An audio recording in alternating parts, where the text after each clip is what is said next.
rends-nous rendus à son service, afin que nous apprenions par le cours de ta parole à discerner ta volonté et à conformer nos vies aux enseignements de ton évangile. Ô Père, faites grâce à nous pour l'amour de Jésus-Christ, ton Fils, notre Seigneur. Amen. Amen. Notre premier texte, c'est tout le Ancien Testament. 1 roi 3, verset 1 à 15. 1 roi 3, verset 1 à 15. Nous nous en parlons. Salomon s'allia en mariage avec Pharaon, roi d'Égypte. Il prit pour femme la fille de Pharaon, et il amena dans la ville de David jusqu'à ce qu'il pût achever de bâtir sa maison. La maison de l'Éternel et le lieu d'enceinte de Jérusalem. Le peuple ne sacrifiait que sur le haut lieu, car jusqu'à cette époque, il n'avait point été bâti de maison au nom de l'Éternel. Salomon aimait l'Éternel et suivait les coutumes de David, son père. Seulement, c'était sur le haut lieu qu'il offrait des sacrifices et des parfums. Le roi s'y rendit à Gabaon pour y sacrifier, car c'était le principal des hauts lieux. Salomon offrit 1000 holocaustes sur le terre. À Gabaon, l'Éternel apparut en songe à Salomon pendant la nuit, et Dieu lui dit, demande ce que tu veux, que je te donne.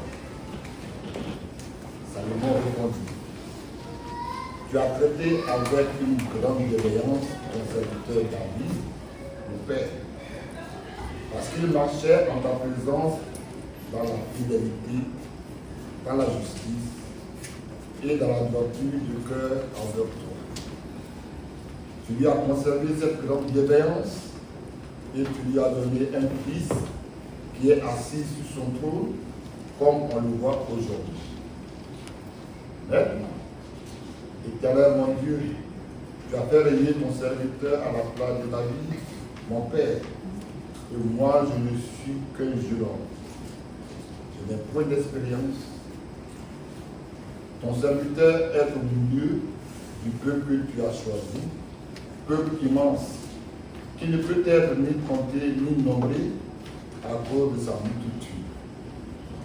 Accorde donc à ton serviteur un cœur intelligent pour juger ton peuple, pour discerner le bien du mal.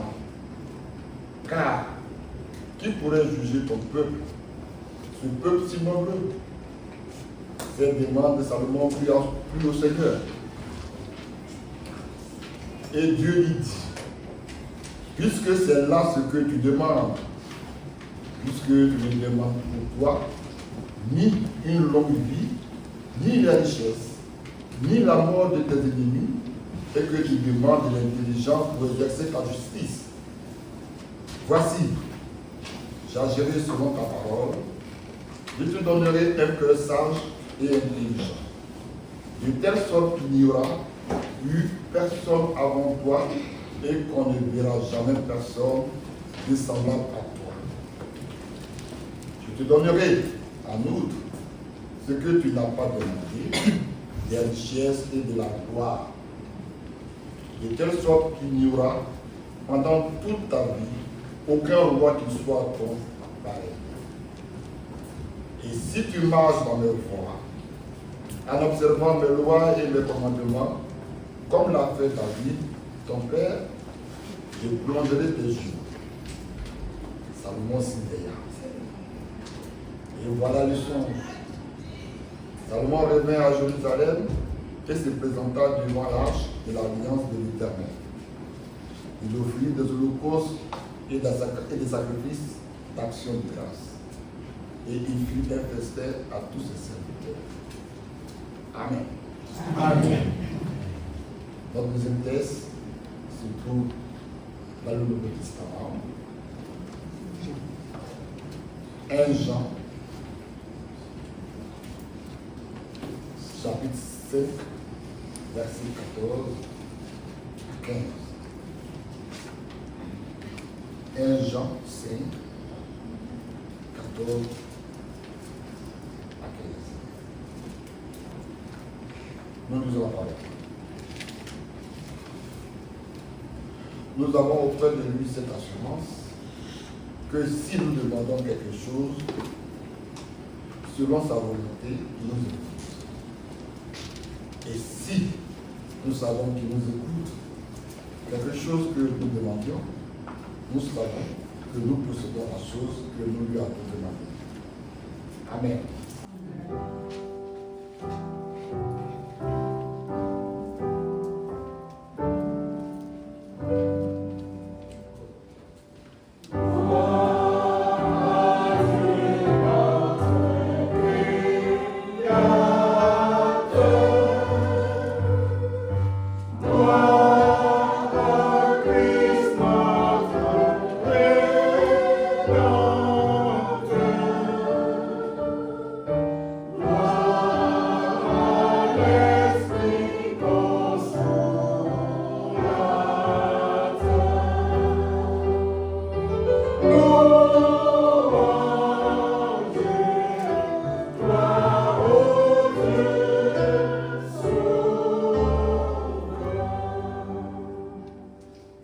Bien-aimés, notre troisième et dernier texte de ce matin se trouve dans le Nouveau Testament, dans l'évangile de Jésus-Christ selon Jean, au chapitre 14.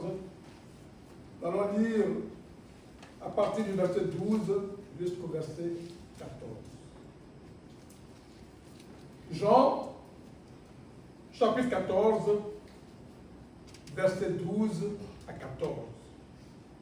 Et voilà ce qui est écrit dans la version 8 secondes. En vérité, je vous le dis, celui qui croit en moi fera aussi les œuvres que je fais. Et il en fera de plus grandes parce que je m'en vais au Père. Et tout ce que vous demanderez à mon nom, je le ferai, afin que le Père soit glorifié dans le Fils. Si vous demandez quelque chose à mon nom, je le fais. Je reprends. En vérité, je vous le dis, celui qui croit en moi fera aussi les œuvres que je fais. Et il en fera de plus grandes parce que je m'en vais au Père. Et tout ce que vous demanderez à mon nom, je le ferai afin que le Père soit glorifié dans le Fils. Si vous demandez quelque chose à mon nom, je le fais. Heureux ceux qui écoutent la parole de Dieu et qui la gardent.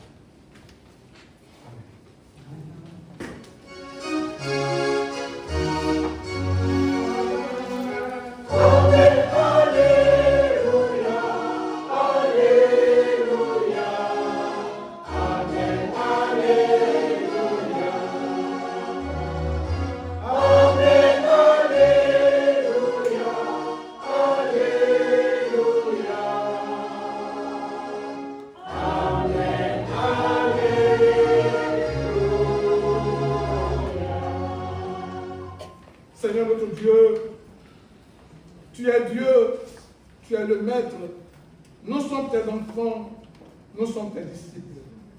Nous voici ce matin par la foi prosternés à tes pieds. Seigneur, comme Samuel, nous disons parle, parle, papa. Tes serviteurs écoutent. Amen. Amen. Amen. Bien-aimés, je vous salue à nouveau. C'est avec joie que je vous retrouve ce matin et surtout de constater la joie aussi qui l'anime. Mon épouse me charge de vous transmettre ce bonjour. Bien-aimés, bien-aimés, nous allons aborder aujourd'hui un thème important pour l'édification du chrétien. Ce thème, c'est demandez tout à mon nom, je le ferai. Demandez tout à mon nom, je le ferai. Il est tiré de Jean 14, versets 12 à 14, et plus précisément du verset 13 qui dit « Et tout ce que vous demanderez à mon nom, je le ferai, afin que le Père soit glorifié dans le Fils. » Notre thème de méditation s'inscrit dans le discours d'adieu de Jésus à ses disciples juste avant sa crucifixion. C'est un moment intense où Jésus prépare ses disciples à vivre sans sa présence physique, tout en leur promettant une relation encore plus profonde. Nous l'avons vu dans le chapitre 13, Jésus lavait les pieds de ses disciples. Nous l'avons vu leur annoncer la trahison de Judas et le règlement de Pierre. Cela, évidemment, a alourdi l'atmosphère et troublé les disciples. Jésus va donc, au début de ce chapitre 14, travailler à les rassurer. Il va leur parler de la maison du Père, de son départ, de ce que le Père et lui sont un, et leur promet que tout ce qu'ils demanderont en son nom, il le fera. Ce passage est donc une transition entre la présence physique de Jésus et la mission spirituelle des disciples, mission qui sera rendue possible par la foi, la prière et la future venue du Saint-Esprit annoncée au verset 16 que notre charmant secrétaire a lu au début de l'annonce pour montrer que l'Esprit est un. Bien-aimés, nous venons de lire 3 textes. Dans le premier, 1 à 3, 1 à 15, Salomon, jeune roi d'Israël, scelle une alliance politique en épousant la fille du roi d'Égypte. Il aime l'Éternel et suit les préceptes de son père David, bien qu'il continue à offrir des sacrifices sur les hauts lieux. Lors d'un songe à Gabaon, Dieu lui apparaît et lui propose de demander ce qu'il veut. Salomon, conscient de son jeune âge et de son inexpérience, demande un cœur intelligent pour gouverner avec justice. Cette requête à Dieu, qui lui accorde non seulement la sagesse, mais aussi des richesses et de la gloire, c'est-à-dire des choses qu'il n'a pas demandées.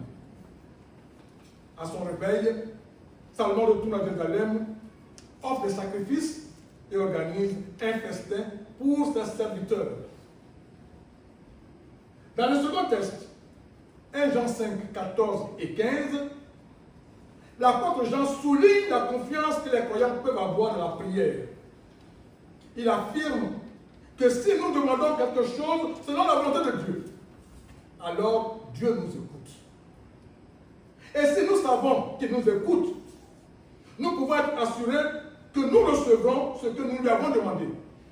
Dans certaines versions, il est même écrit que nous recevons la chose que nous avons demandé à Dieu, quelle qu'elle soit. Malheureusement, je n'ai pas retrouvé cette version, sinon c'est ça qu'on lui aurait lu. Ce passage est une invitation à prier avec discernement en cherchant d'abord ce que Dieu désire. Enfin, dans le troisième texte, Jean 14, 12 à 14, Jésus fait une promesse puissante à ses disciples. Il leur dit que ceux qui croient en lui, c'est-à-dire vous et moi, nous ferons les œuvres qu'il fait. Et même qu'ils en feront de plus grandes, parce qu'il va auprès du Père. Il ajoute que tout ce qu'ils demanderont en son nom, il le fera, afin que le Père soit glorifié en lui. Il leur répète cette promesse pour en souligner la fiabilité. Si vous demandez quelque chose à mon nom, je le ferai. Ce passage met en lumière la puissance de la foi, l'efficacité de la prière au nom de Jésus et la continuité de son œuvre à travers ses disciples. Bien-aimés, nous observons que ces 3 textes partagent un thème commun qui est la prière et la confiance dans la volonté de Dieu. En effet, dans chaque texte, Dieu honore une relation fondée sur la foi, l'humilité et la recherche de sa volonté. Ces textes nous enseignent que la prière efficace n'est pas une formule magique, mais un acte de confiance aligné avec le cœur de Dieu. C'est une belle invitation à prier comme Salomon, c'est-à-dire avec sagesse, foi et l'envie de refléter le cœur de Dieu. Demandez à mon nom, je le ferai. Bien-aimés, dans ce monde rempli d'incertitudes, prier est souvent notre réflexe naturel. Mais prier efficacement, prier avec foi et voir Dieu agir, cela reste pour beaucoup parmi nous un mystère. Par le temps d'aujourd'hui, la Bible, à travers Salomon, Jean et Jésus lui-même, nous fait découvrir 3 fondations d'une prière puissante. La sagesse humble, l'obéissance à la volonté divine et la foi agissante. Pour le développement de ce thème, je vous propose donc le plan suivant à ces 3 points. 1. Demander avec sagesse et humilité. 2. Prier selon la volonté de Dieu. 3. Prier avec foi en agissant pour le royaume. Grand donc, demander avec sagesse et humilité. Alors dites-moi, si cette nuit, en songe, Dieu vous proposait comme à Salomon, demande ce que tu veux que je te donne, qu'est-ce que vous allez lui répondre? Réfléchissez. Je ne suis pas certain que chacun aurait comme premier désir de recevoir un cœur qui écoute. Richesse, succès, distraction, voyage, mariage, etc., etc. Voilà ce que la plupart des hommes de ce monde vont demander. Vous qui êtes là, quel est le vôtre? La santé. La santé, là. Un cœur qui écoute. Un cœur intelligent qui comprenne. Voilà une demande agréable à Dieu qu'il est toujours possible de lui faire. Si quelqu'un d'entre vous manque de sagesse, qu'il la demande à Dieu, qui donne à tous simplement et sans reproche, et elle lui sera donnée. Nous dit Jacques dans Jacques 1,5. Cette prière, on ne peut pas la faire quand on est sage à ses propres yeux. C'est ce que nous démontre Salomon, qui n'a pas une autre opinion de lui-même, quand il dit, maintenant, Éternel mon Dieu, tu as fait régner ton serviteur à la place de David, mon père. Et moi, je ne suis qu'un jeune homme, je n'ai point d'expérience. C'est-à-dire, je suis un jeune garçon, manquant de sagesse et d'intelligence, qui ne sait rien et qui ne peut rien faire par lui-même.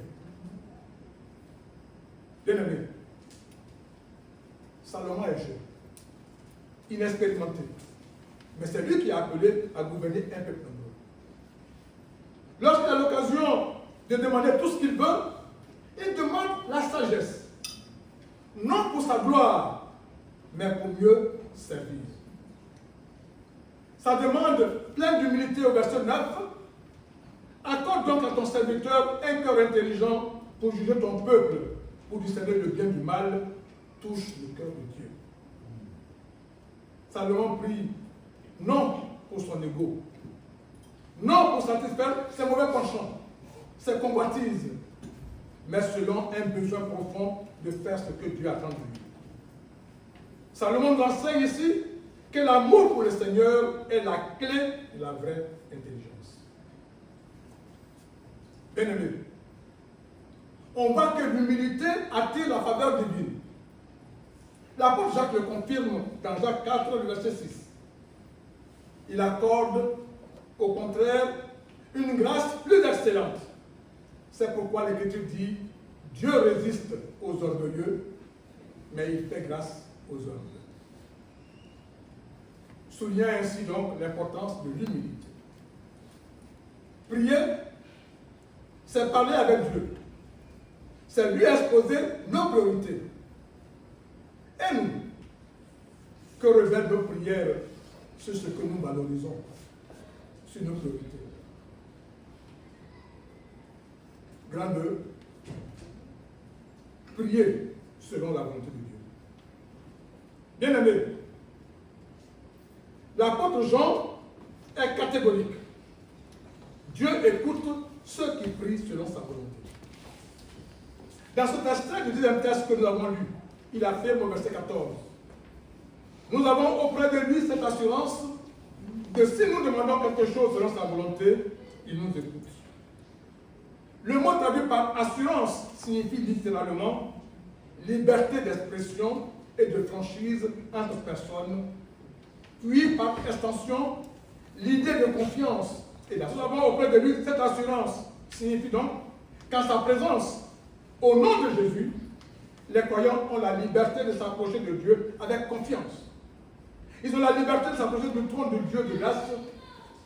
Là, Dieu nous accordera sa bonté et nous donnera sa grâce pour que nous soyons secourus au bon moment, nous disent l'apôtre Paul et l'auteur de l'épître aux Hébreux. Au verset 15, nous lisons. Et si nous savons qu'il nous écoute, quelque chose que nous demandions, nous savons que nous possédons la chose que nous lui avons demandée. Les croyants ont donc toute liberté de venir à Dieu pour lui présenter leurs requêtes et il les écoute. Ce qui implique qu'il les exaucera en temps voulu, car Dieu est souverain et il fait toutes choses bonnes en son temps. Mais ce n'est pas un chèque en blanc, puisqu'il y a une condition. Il faut que la demande soit conforme à la volonté de Dieu. Dans son évangile, Jean rapporte que Jésus a exprimé la même pensée quand il dit « Si vous demeurez en moi et que mes paroles demeurent en vous, demandez ce que vous voudrez, vous l'obtiendrez. » Jean 15, le verset 7. Matthieu appuie cela quand il dit dans Matthieu 6, les versets 9 et 10, au moment où Jésus enseignait notre Père, il dit, priez donc ainsi, notre Père qui est aux cieux, etc., etc., que ta volonté soit faite sur la terre comme au ciel. C'est donc important que la prière soit conforme à la volonté de Dieu. Celui qui est de la volonté de Dieu le manifeste simultanément de plusieurs manières. Il a évidemment placé sa foi en Jésus et à lui seul. Il obéit au commandement de Dieu, ce qui veut dire qu'il mène une vie droite et qu'il triomphe du monde en ne se laissant pas engloutir par la convoitise sous toutes ses formes, ni par l'orgueil de la vie. Il ne vit donc pas dans le péché et il confesse les fautes dont il est conscient. C'est cela que nous rappelle le prophète Isaïe dans ce passage. Isaïe 59, 1 et 2. Non, la main de l'Éternel n'est pas trop courte pour sauver, ni son oreille trop dure pour entendre. Mais ce sont vos crimes qui mettent une séparation entre vous et votre Dieu. Ce sont vos péchés qui vous cachent sa face et l'empêchent de vous écouter. Bien-aimés, si Dieu ne vous écoute pas, comment va-t-il vous exaucer? La repentance est donc une condition essentielle pour l'exaucement, puisqu'il abat le mur de séparation que le péché a dressé entre Dieu et nous. Et Dieu nous a donné un moyen efficace pour notre repentir. Reconnaître Jésus-Christ comme notre Sauveur et dire que nous reconnaissons que son sang nous a lavé, nous l'a purifié. Bien aimé, la difficulté majeure du croyant est de connaître la volonté de Dieu. Pour cette raison, il doit présenter ses requêtes dans une attitude de soumission et ne pas exiger quoi que ce soit de Dieu, car Dieu ne lui doit rien. La prière n'est pas un moyen pour faire changer la vie de Dieu. Le croyant ne doit donc pas essayer de forcer la main de Dieu, mais il doit se placer dans le sillage de sa volonté. Le croyant ne doit pas chercher à imposer ce qu'il veut à Dieu, mais il exprime son adhésion totale à la volonté de Dieu. Son désir doit être de voir s'accomplir la volonté de Dieu. Et si nous savons qu'il nous écoute, quelque chose que nous demandions, nous savons que nous possédons la chose que nous lui avons demandée. Voilà donc une promesse extraordinaire. Dieu nous exauce quand notre demande est conforme à sa volonté. Mais cette promesse n'est pas automatique.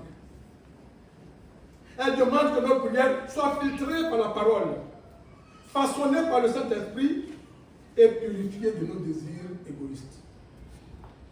Bien-aimés, la puissance d'une prière n'est pas dans son intensité, mais dans son alignement, c'est-à-dire dans l'obéissance.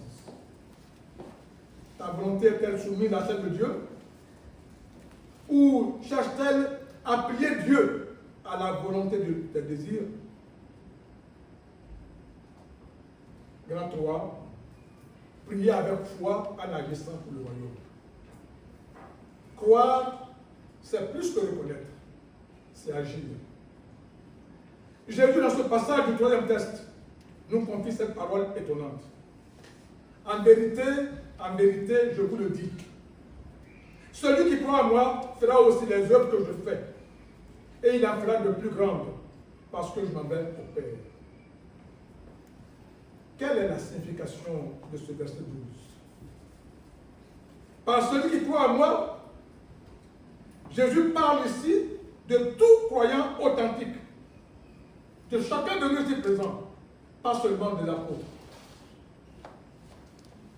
Quand il dit « fera aussi les œuvres que je fais », cela inclut les miracles, mais aussi les actes de compassion, de pardon, d'enseignement et de transformation. Quand il dit « et il en fera de plus grandes », il faut entendre non pas dans l'intensité, mais dans la fleur. Grâce à l'ascension de Jésus et à la mort du Saint-Esprit, l'évangile s'est répandu dans le monde entier jusqu'à nous atteindre. Et on se souvient par exemple au jour de la Pentecôte, la première Pentecôte, Pierre prêche et plus de 3000 personnes se convertissent. C'est là, c'est un impact que Jésus lui-même n'a pas eu en un seul jour. Enfin, quand il dit « parce que je m'en vais au Père », il a dit qu'il est bon pour nous, il a avantagé pour nous qu'il aille au Père. Parce que c'est là qu'il va nous envoyer le Saint-Esprit. Son départ ouvre la voie à une nouvelle ère, celle de l'Église remplie du Saint-Esprit. Ce verset 12 est une invitation à la foi active. Jésus ne nous appelle pas à l'admiration passive, mais à la continuation de son œuvre avec la puissance qu'il nous donne. Jésus nous parle d'impact, de mission, d'autorité spirituelle. Et il ajoute, et tout ce que vous demanderez à mon nom, je le ferai afin que le Père soit glorifié dans le Fils. Verset 13. Et voyons aussi ce que signifie ce verset 13. Tout ce que vous demanderez à mon nom, je le ferai. Cela ne signifie pas que Jésus exauce toutes les demandes comme un distributeur automatique. Demander en son nom, c'est prier en accord avec sa volonté, son caractère, ses priorités. C'est s'aligner avec ce qu'il désire accomplir dans nos vies et dans le monde. C'est représenter Jésus comme un ambassadeur représente un roi ou un chef d'État. Demander en son nom, ce n'est pas coller une formule au nom de Jésus à la fin de chaque prière. C'est entrer dans ses intentions, porter son caractère, chercher la gloire du Père. C'est donc une prière relationnelle et alignée, pas une formule magique. Et enfin, afin que le Père soit glorifié dans le Fils, nous montrons seulement que le but ultime de cette promesse n'est pas notre confort, mais la gloire de Dieu. Jésus agit en réponse à nos prières, pour que le Père soit honoré à travers ce que le Fils accomplit, pour que le monde voit que Dieu est vivant, bon et à l'œuvre, pour que notre foi grandisse en voyant Dieu répondre à des prières centrées sur son royaume. Bien-aimés, Jésus nous implique dans sa mission. Souvenons-nous, dans Matthieu 9, 37 et 38, il dit à ses disciples, la moisson est grande, mais il y a peu d'ouvriers. Priez donc le maître de la moisson d'envoyer des ouvriers de sa moisson. Car la prière est une clé de la puissance spirituelle. Mon frère, ma soeur, est-ce que tu pries pour faire avancer le royaume de Dieu ou pour ta propre sécurité, ta seule sécurité? Demandez-toi à mon nom, je le ferai. Bien-aimé, ces trois textes de ce matin nous appellent à une vie de prière plus profonde, plus obéissante, plus vivante. Avec l'unité de savon, reconnaissant notre besoin de Dieu. Avec la confiance de l'apôtre Jean, priant selon ce que Dieu désire. Et avec la foi que Jésus nous exhorte à manifester, entrant dans une vie missionnaire portée par la prière. Puisqu'on nous appelle à la prière, prions Dieu. Seigneur, apprends-nous à prier non seulement avec nos lèvres, mais aussi avec notre cœur. Donne-nous l'humilité de Salomon pour reconnaître notre besoin de sagesse. Donne-nous la foi de Jean pour prier avec confiance selon ta volonté. Donne-nous le courage que Jésus a insufflé à ses disciples pour agir et demander en son nom. Que notre vie de prière devienne un lieu de transformation, de discernement et de puissance. Nous te demandons, Seigneur, au nom de Jésus. Amen. Amen. Amen.